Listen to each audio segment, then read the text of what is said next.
So watch this.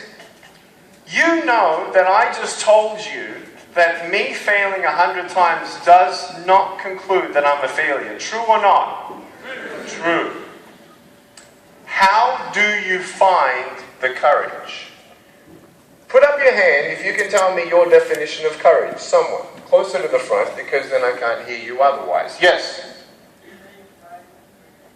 Very good. That's exactly what I'm looking for. The definition of courage is being afraid but doing it anyway. Are you with me? Yes. Watch this. Same example. Me wanting to jump off the table, not a good idea. If you change a couple variables in the scenario, let's say that no one is here on the stage. Let's say I am up here. Let's say Gus is not here. No one's here. I'm on this stage. No wheelchair. And a fire is coming through this room. And I'm going to get burnt.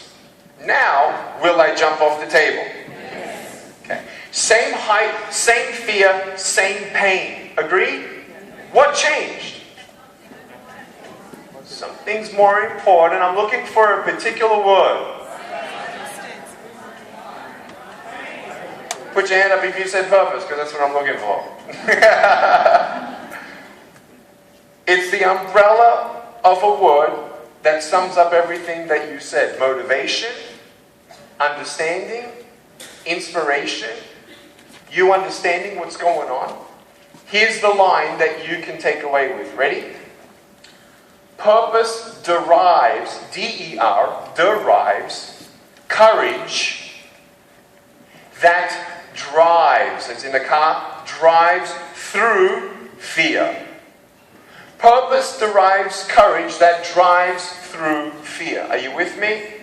Fear does not disappear. There are storms in life that come that shake you up, and that fear doesn't just simply vanish. One day I was on a plane. I've been on 2,000 airplanes, and one day our plane, the left wing got struck by lightning. It was terrifying. 25 minutes of being in a plane that shakes like this. I was holding on with both hands. People vomiting, people crying, people screaming. You know when the plane goes, whoa, right? Try that for 25 minutes. It was on national TV in Australia, and it was a flight in Texas. My mom called me up. Nick, were you on that flight? Yes, Mom. Moms always know it, right? The interesting thing about a plane flying through a storm is when you know, basically, sometimes you don't know which way you're going, but you know that you can tell if a plane's starting to dive, and you can tell when a plane is on the incline. The cool thing about going on an incline is that no matter how big the storm is, no matter how shaky it gets, guess what? Eventually, if you're on the uphill climb, you're going to get through it. That storm's not forever. The storm stays underneath you, but you get courage that is derived by purpose, that drives through fear. In case you've forgotten already, I still have no arms and legs. Yeah? My storm is still here. Agreed? What did I do? I flew above it. You can fly above your storms. Okay? It's not about making storms disappear and fixing problems. Wives, how many times has your husband trying to fix a problem and you don't want him to actually fix a problem? Yeah? There are problems sometimes that we need to fix, and there are problems that sometimes we can't control and we can't fix. Agreed? So my question to you is this. When you have something that you're going for, now you know the truth of who you are. You don't need to be rich. You don't need to have a certain title. All that stuff, I'll tell you right now. Money, drugs, sex, alcohol, pornography, fame, fortune, distraction of affairs. Whatever you put your heart and mind into, I'm going to tell you right now, you're going to look to those things that are really going to last and satisfy your soul. If you put your happiness in temporary things, your happiness will be temporary. There are people on their 5th, 6th, 7th marriages that I've met, and they don't realize they are the problem in every single marriage.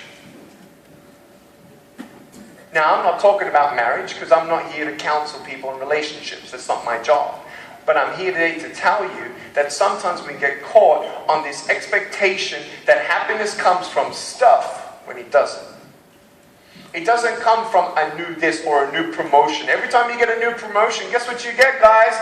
More responsibility. And what happens when you get more responsibility? You have more stress. And when you have more stress, are you more happy? No. I've met 8-year-olds who were so stressed because of their homework and their siblings. I met 13-year-olds who were stressed because their bodies are changing and their parents have no idea who they are. Okay? And they're freaking out because their friends are backstabbing them and they're trying to figure out what they want to do with their life.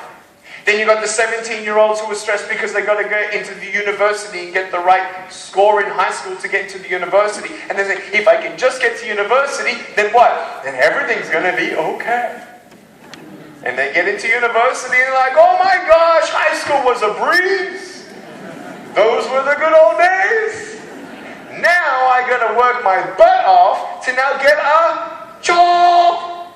If I can just get a job, then everything's going to be okay. They get a job and nothing's okay. They're like, oh my gosh, I spent my whole life studying to work for this guy. You gotta be kidding me. And then the single people, they're like, well, if I can just get married, then everything's gonna be fine. Can I hear an amen? Amen? Man, if you ain't happy single, you ain't gonna be happy married. And if you don't believe me, just go talk to some married people.